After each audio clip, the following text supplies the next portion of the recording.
In this video, we're going to be going over how to use test mode and some of the things you should be aware of when using test mode. Now, test mode is generally used when you're testing a new workflow you just built or testing any modifications to a workflow, so you can see if it works or if there will be any issues with it. It's a very handy tool so you can troubleshoot things before it goes into production. Now, one note about test mode is that, or test run, is that the workflow, even though you're using test mode, it is interacting with live data. So any updates, deletes, inserts, any interaction with SAP, anything like that is going to be doing the actual tasks that you have it set to do in the workflow. So it is best to use a test environment or just understand that the data you're going to be using could be manipulating tables and or adding things or deleting things from SAP. So just be aware of that, because even though it is testing, once again, it's testing the workflow, it is not using test data. Another thing that I want to mention is if you have error handling and notifications enabled on your workflow, if this is enabled and you stop the workflow in the middle of it, if you cancel the testing, or if you there's an issue in the workflow and it fails, it will send an email to the people in this recipients field.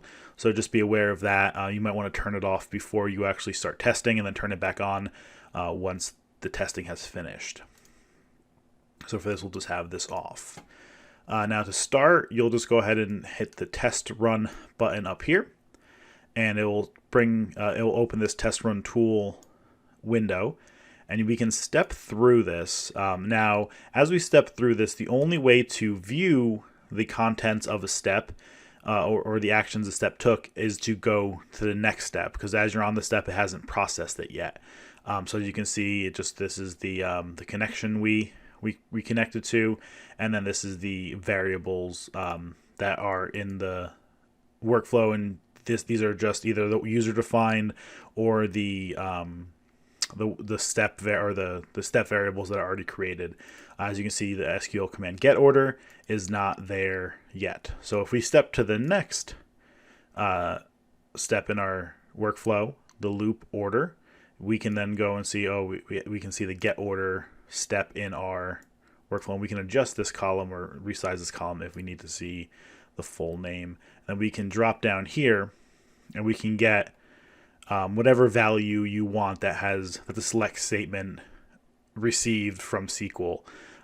So right now we'll say we just need to check the docnum on this, and you can see it's just one.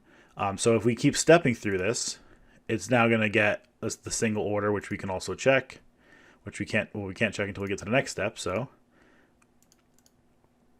and then we can confirm that it's using the same docnum if you want to, or you can check the card code this time. And we basically, this allows you to test even connections, because you can see we're testing the actual SMTP process to make sure that mail is going out, and it did post successfully. And then we can actually check the email and any of the contents that you wanted to check, if there are any attachments and things of that nature, like who did you send it to. In this case, I just sent it to myself, but you can have that as a variable just to double check. And then we're going to then keep looping through this. So now we can actually update these values. So that's what these buttons are for. These will update the values that that the next order is running through. And we can keep doing this and run through every single option in the workflow to make sure all the things are working correctly. But one thing, as I said, you can cancel out of this. So we can actually click this X or close button up here. And it's asking you if you want to cancel the process. You have to hit yes, and then you'd have to close that window out again, and it's just going to say the thread aborted exception. So basically, it was saying that's letting us know that we canceled it manually. And once again, if error handling is enabled, you'll get an email. Now there's a couple of buttons over here that you can see. The first one here is the notepad. This will open a mirror of what is in here. So it's basically just showing in Notepad, so it's easier to manipulate. And then this orange one actually opens the assembly, and this is going to give you a little bit more details in some cases, basically the actual select statement you're using, and in some cases a more detailed error.